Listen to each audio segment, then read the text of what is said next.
আজকে আমি করাবো ইংলিশ গ্রামের মোস্ট ইম্পর্ট্যান্ট পার্ট ন্যারেশন বা রিপোর্টিং স্পিচ। এই ন্যারেশনকে বাংলায় বলা হয় উক্তি। তো প্রথমে জানবো যে ন্যারেশন বা উক্তি জিনিসটা কি। ন্যারেশনকে বাংলায় বলা হচ্ছে উক্তি। এটা হচ্ছে অনেক সময় বক্তার কথা অবিকল বক্তার ভাষাতেই যখন বলা হয় বা উদ্ধৃত করা হয়, আবার অনেক সময় বক্তার বক্তব্যকে নিজের ভাষাতে প্রকাশ করা হয়, তখন তাকে বলবো ন্যারেশন। কাজেই ন্যারেশন বা উক্তিকে দুটো ভাগে ভাগ করা হয়েছে।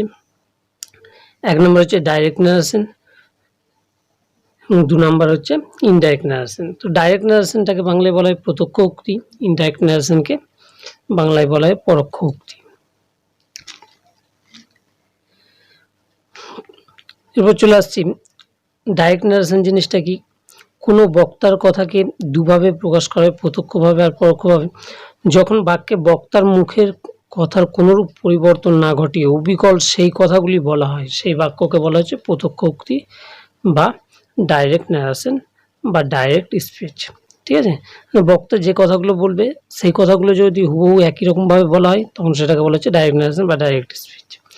যেমন অমল বলল, আমি একটি বই পড়ছি। Amal said, I am reading a book.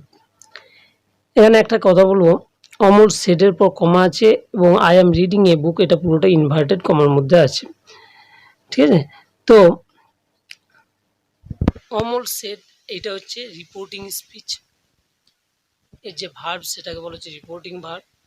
R I am reading book inverted কমার মধ্যে যেটা আছে সেটাকে বলা হচ্ছে রিপোর্টেড সেন্টেন্স। ঠিক আছে? আর যে ভার্ব সেটাকে বলা হচ্ছে রিপোর্টেড ভার্ব। এরপর চলে আসছি পরোক্ষ উক্তি। যে বাক্যে বক্তার বক্তব্য বিষয়টি অবিকল তার মুখের কথাই না বলে পরোক্ষভাবে প্রকাশ করা হয়, সেই বাক্যকে পরোক্ষ উক্তি বা ইনডাইরেক্ট ন্যারেশন বা ইনডাইরেক্ট স্পিচ বলে। যেমন রকি বলল, আমি অসুস্থ। তো রকি সেড দিয়ে কমা বুঝবে, আমি অসুস্থ, আই অ্যাম ইল, এটা অবশ্যই ইনভার্টেড কমার মধ্যে বুঝবে। এটাকে যদি ডাইরেক্ট থেকে ইনডাইরেক্টে করা হয়, তখন কি হবে, সেটা চেঞ্জ হয়ে যাবে। রকি বলল যে সে অসুস্থ। ঠিক আছে? ইনডাইরেক্ট ন্যারেশনের ক্ষেত্রে রকি সেড দ্যাট হি ওয়াজ ইল। এখানে একটা জিনিস লক্ষ্য করো, যখন কমা উঠে গেছে, ইনভার্টেড কমা উঠে গেছে, রকি সেড তারপর দ্যাট বসেছে, হি ওয়াজ ইল, আই থেকে চেঞ্জ হয়ে হি হয়েছে অ্যাম, অর্থাৎ এটা প্রেজেন্ট ফর্মে ছিল, এটা পাস্ট ফর্মে এসছে, ওয়াজ হয়েছে অক্সিলারি ভার্বটা অ্যাম থেকে ওয়াজ হয়ে গেছে, এটা ইনডাইরেক্ট সেন্টেন্স।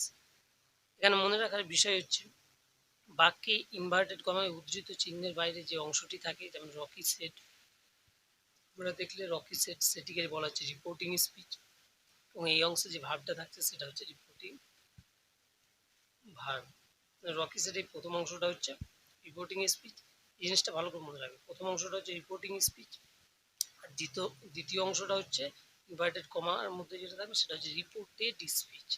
এই জায়গাটা মিস্টেক করবে না, প্রথমটা রিপোর্টিং স্পিচ, দ্বিতীয়টা হচ্ছে রিপোর্টেড স্পিচ। রিপোর্টিং স্পিচে যে ভার্বটা থাকবে সেটাকে বলা হবে রিপোর্টিং ভার্ব, আর রিপোর্টেড স্পিচের মধ্যে যে ভার্বটা থাকবে সেটাকে বলা হবে রিপোর্টেড ভার্ব। তো রিপোর্টিং স্পিচ কোনটুকু, রকি সেড, এই প্রথমে এই অংশটুকু হচ্ছে রিপোর্টিং স্পিচ। ইনভার্টেড কমার মধ্যে যে অংশটা ছিল আই অ্যাম ইল, এটা হচ্ছে রিপোর্টেড স্পিচ। ঠিক আছে? এর যে ভার্ব সেটা বলা হচ্ছে রিপোর্টেড ভার্ব। বোঝা গেল? এরপর চলে আসছি, খুব শর্টকাটে আমি বোঝাবো। ডাইরেক্ট ন্যারেশন থেকে ইনডাইরেক্ট ন্যারেশন করার জন্য কিছু নিয়ম আছে, সেগুলো আমি শর্টকাট কিছু জিনিস শেখাবো। কিন্তু তার আগে এই ন্যারেশন চেঞ্জের ক্ষেত্রে দুটো জিনিস খুব প্রয়োজন। এক নম্বর হচ্ছে টেন্সের ব্যাপারে ভালো করে জানতে হবে। যদি কারো প্রবলেম থাকে তো টেন্সের যে ভিডিওগুলো আছে সম্পূর্ণ 12টি টেন্সের ব্যাপারে ডিটেল দেওয়া আছে, দেখে নেবে। আমি আজকে যেটা করব, টেন্স ছাড়া একটা জিনিস যেটা দরকার সেটা হচ্ছে সেন্টেন্স। আমি এই সেন্টেন্সের ব্যাপারে আজকে প্রথম অংশটুকু করাবো, এবং অ্যাসার্টিভ সেন্টেন্সের ক্ষেত্রে কীভাবে ন্যারেশন চেঞ্জ করতে হয় সেই জিনিসটুকু বলবো।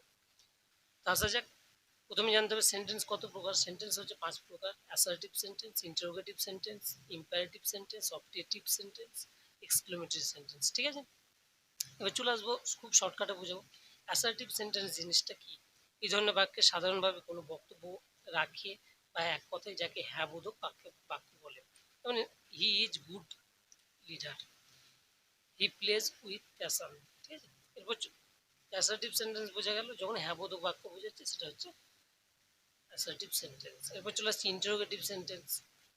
যে সেন্টেন্স দ্বারা কোনো কিছু প্রশ্ন করা হয় তাকে বলা হচ্ছে ইন্টারোগেটিভ সেন্টেন্স। যেমন what is your name, where do you live, তোমার নাম কি, কোথায় তুমি বাস করো। এবার চলে আসছে ইম্পারেটিভ সেন্টেন্স। যে যে বাক্যের দ্বারা উপদেশ, অনুরোধ, অনুযোগ প্রভৃতি বোঝানো হয় তাকে বলা হচ্ছে imperative sentence. Please open the door, ঠিক আছে। Choose your friends wisely.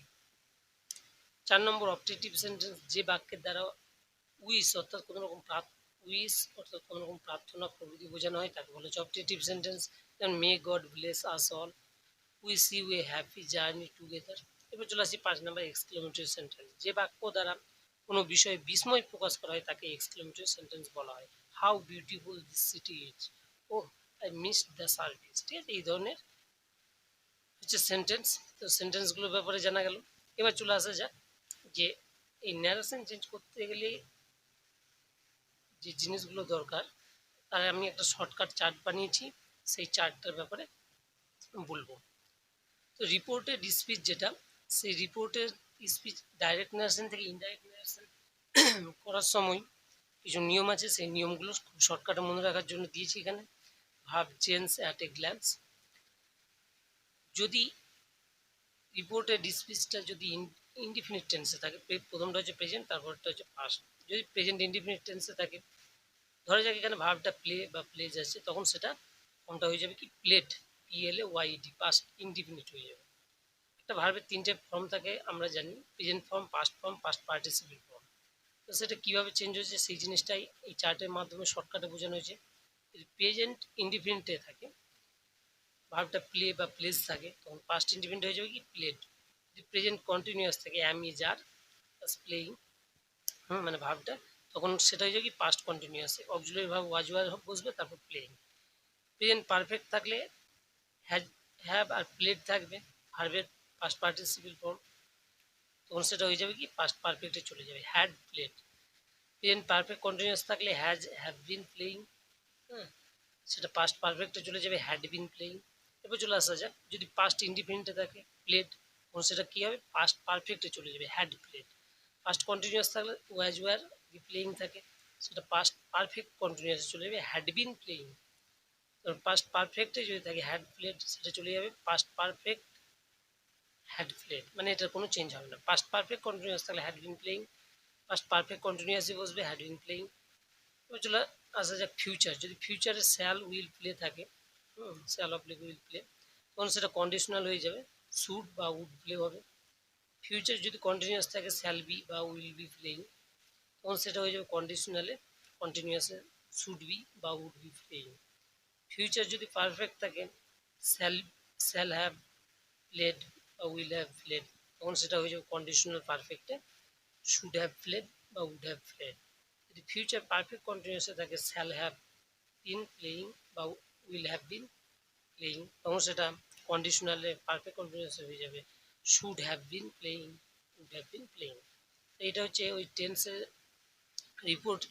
Reported স্পিচের যে চেঞ্জগুলো হবে ডাইরেক্ট থেকে ইনডাইরেক্ট ন্যারেশন, সেটা মনে রাখার খুব শর্টকাট পদ্ধতি, এই চারটা মনে রাখলেই হয়। এছাড়া কিছু চেঞ্জ হচ্ছে, যেমন আই থেকে হি হলো, রকি সেট আই অ্যাম ইল, সেখানে হি ওয়াজ ইল, এই ধরনের। আগে আমি করালাম যেটা রকি সেট আই অ্যাম ইল, তো আই অ্যাম ইল, এখানে আই অ্যাম, এখানে লক্ষ্য করা যাক অ্যাম জিনিসটা হচ্ছে কিসের প্রেজেন্ট কন্টিনিউয়াস, দেখো অ্যাম ইজ আর প্লেইং আছে, কিন্তু ওখানে অ্যামটা যেহেতু অক্সিলারি ভাবে অ্যাম ছিল, তাই যখন ডাইরেক্ট থেকে ইনডাইরেক্টে করা হয়েছিল তখন দেখো ওখানে করা হয়েছে হি ওয়াজ ইল, কারণ অ্যাম ইজ আর থাকলে সেটা চেঞ্জ হয়ে যাবে, ওয়াজ বা ওয়ার হবে পাস্ট কন্টিনিউয়াস, ঠিক আছে। সেই অনুযায়ী চেঞ্জ হয়েছে, আশা করি বুঝাতে পারলাম। আরেকটা জিনিস, আই থেকে দেখো হি হয়েছে, তো এই যে প্রোনাউনের যে চেঞ্জ, এটা কীভাবে, মানে কিছু কিছু ব্যতিক্রম আছে, সেই জিনিসগুলো মনে রাখারও একটা চার্ট আছে, সেটাও দেওয়া হয়েছে ডাইরেক্ট আর ইনডাইরেক্ট। যেমন টুডে থাকলে কী হবে that day, tonight that night, yesterday the previous day, tomorrow the next day, the following day, next week the following week, ঠিক আছে। Hither thither, hence thence, thus so, the day, আচ্ছা যাই হোক আছে, ago before, a month, here there, come go, now then, last week, the previous week, ইত্যাদি ইত্যাদি। তো এখানে যে চারটা দেওয়া হচ্ছে খুব শর্টকাটে মনে রাখার জন্য দেওয়া হচ্ছে, চারটা অবশ্যই তোমরা খাতায় লিখে নেবে। এরপর চলে আসছে next assertive sentence. Direct narration থেকে কীভাবে ইনডাইরেক্ট নারেশন চেঞ্জ করতে হয় সেই ব্যাপারে আমি শর্টকাটে বুঝিয়েছি। ডাইরেক্ট স্পিচকে ইনডাইরেক্ট স্পিচে চেঞ্জ করতে গেলে নিচের নিয়মগুলো মনে রাখতে হবে। 1 নাম্বার, ইনভার্টেড কমা উঠে গিয়ে দ্যাট বসবে, ঠিক আছে। 2 নাম্বার, ইনভার্টেড কমার বাইরে যদি রিপোর্টিং ভার্বটি প্রেজেন্ট অথবা ফিউচার টেন্সে হয় তাহলে রিপোর্টেড স্পিচের টেন্সের কোনো পরিবর্তন হয় না। তো মনে রাখার বিষয় হচ্ছে ডাইরেক্ট থেকে ইনডাইরেক্ট ন্যারেশনে পরিবর্তন করার সময় দ্যাট বসাতে হয় এবং বক্তার বক্তব্য প্রেজেন্ট টেন্সে থাকলে তার পাস্ট টেন্স হয়, মানে চার্টে আমি যেটা দেখিয়েছি, আর চিহ্ন থাকে না। যেমন ডাইরেক্ট ন্যারেশন, প্রথমে mother says do not run in the সান, এখানে দেখতে পাচ্ছ মাদার সেজ এবার কমা, তারপর ডবল ইনভার্টেড কমার মধ্যে আছে do not run in the সান, না বললো যে রৌদ্রে দৌড়ায় না। এটা যদি চেঞ্জ করে ইনডাইরেক্ট আসে তখন হবে কি, এটা কি, এখানে আমাকে বুঝতে হবে যে সেন্টেন্সটা কি বোঝাচ্ছে। এখানে মা অ্যাডভাইস দিয়েছে, উপদেশ দিচ্ছে, mother advise do not run in the sun, ঠিক আছে।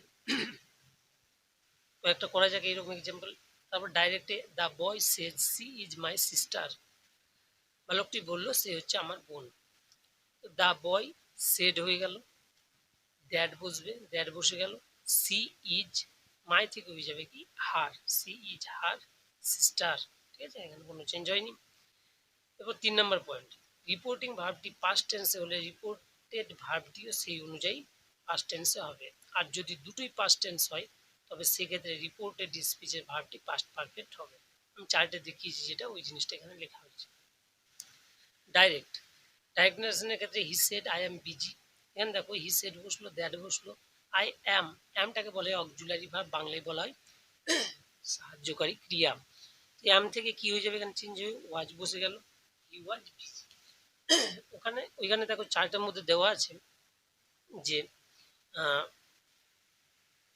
প্রেজেন্ট কন্টিনিউয়াস অ্যাম ইজ আর দিয়ে প্লেয়িং যদি থাকে সেখানে সেটা চেঞ্জ হয়ে ইনডাইরেক্টের টাইমে পাস্ট কন্টিনিউয়াস ওয়াজ ওয়ার বসবে প্লাস প্লেয়িং, ঠিক আছে। কিন্তু এখানে যেহেতু এটা প্রেজেন্ট ফর্মে আছে অ্যাম বিজি, অ্যামটা অক্সিলারি ভার্ব, এটা চেঞ্জ হয়ে গিয়ে ওয়াজ বসবে, হি ওয়াজ বিজি, ঠিক আছে। তারপর direct narration he said I try it, তো ইনডাইরেক্ট হবে কি he said that he tried it, ঠিক আছে, দুটোই যেহেতু first tense. Sam said I am reading it, Sam said that he was reading it. 4 নম্বর পয়েন্ট, রিপোর্টেড স্পিচের প্রোনাউনগুলি যদি রিপোর্টিং স্পিচের সাবজেক্টের অবজেক্ট অনুযায়ী পরিবর্তিত হয়। 5 নম্বর পয়েন্ট, ডাইরেক্ট স্পিচে যদি নিত্য সত্য, ঐতিহাসিক সত্য বা নিয়মিত অভ্যাস বোঝায় তাহলে ইনডাইরেক্ট স্পিচে তার ভার্বের কোনো পরিবর্তন হয় না। যেমন বোঝা গেল 5 নম্বর পয়েন্টটা, মানে কোনো কিছু যদি নিত্য সত্য হয়, ঐতিহাসিক সত্য বা নিয়মিত অভ্যাস, তবে সেটা ইনডাইরেক্ট স্পিচে সেই ভার্বের কোনো পরিবর্তন হবে না, মানে যা আছে তাই বসে যাবে। যেমন উদাহরণ দিয়ে পড়েছি কিছু, he said honesty is the best policy, সে বললো সততাই হচ্ছে সব থেকে ভালো পলিসি, তো এটা একটা নিত্য সত্য জিনিস। তো এখানে কি হবে, হি সেড দ্যাট বসে গেল, honesty is the best policy. কিছু উদাহরণ দেওয়া হয়েছে চার্টের মাধ্যমে, you said to me I asked with your father yesterday, এখানে একটা জিনিস বলবো, ইউ সেড টু মি, যখন এই টাইপের সেন্টেন্স থাকে ইউ সেড টু মি, তখন মনে রাখবে অবশ্যই সেখানে এই সেড টুটাকে হটিয়ে দিয়ে সেই জায়গায় টু বসিয়ে দেবে। You told me that you had talked with my father the previous day, এখানে আরেকটা জিনিস খেয়াল রাখার আছে, স্টার ডে ছিল, স্টার ডে থেকে চেঞ্জ হয়ে বসেছে the previous day. Saugata said to Ranjana when you came to our house I was ill, ঠিক আছে। ইনডাইরেক্ট গেলে হবে সৌগত টোল্ড, দেখো Saugata said to Ranjana, said to এর পরিবর্তে এখানে বসেছে told, Saugata told Ranjana that when she had been gone to their house he had been ill, ঠিক আছে, এই ধরনের দেওয়া হয়েছে। আরও কয়েকটা যে উদাহরণ দেওয়া, যেমন he said I shall come tomorrow, he said সে বললো আমি গতকাল আসবো। তো এটা যখন ডাইরেক্ট থেকে ইনডাইরেক্ট করা হচ্ছে, ওই চার্ট অনুযায়ী লক্ষ্য করো, হি সেড বসে গেল, দ্যাট বসলো, এখানে আয়ের পর শ্যাল আছে, আই থেকে চেঞ্জ হয়ে হি হয়ে যাবে, আর শ্যাল থেকে কন্ডিশনালে গেলে কি হবে, হি তো হি বসলে তারপর শুড বসে না, অর্থাৎ উড বসবে, হি উড কাম থেকে গো, হি উড গো, আর টুমোর থেকে দ্য নেক্সট ডে, বুঝা গেল। You said I came here yesterday, you said বসলো, দ্যাট বসবে, ইউ হ্যাড কেম পাস্ট এই টেন্স ব্যাপারটা ধরতে হবে, তবে চারটা খুব কাজে লাগবে। কেমটা হচ্ছে পাস্ট ইনডিফিনিট টেন্স, এটা যখন চেঞ্জ হয়ে ইনডাইরেক্টে যাবে। পাস্ট পারফেক্টের অক্সিলারি ভার্ব হ্যাড বসে গেছে, অর্থাৎ you said that you had gone, আর ভার্বের past participle form go and gone, gone there the previous day. বুঝে গেল? এই জন্য আরেকটা চার্ট আছে, I say I must speak the truth. I say that বসলো ইনডাইরেক্টে, I must speak the truth.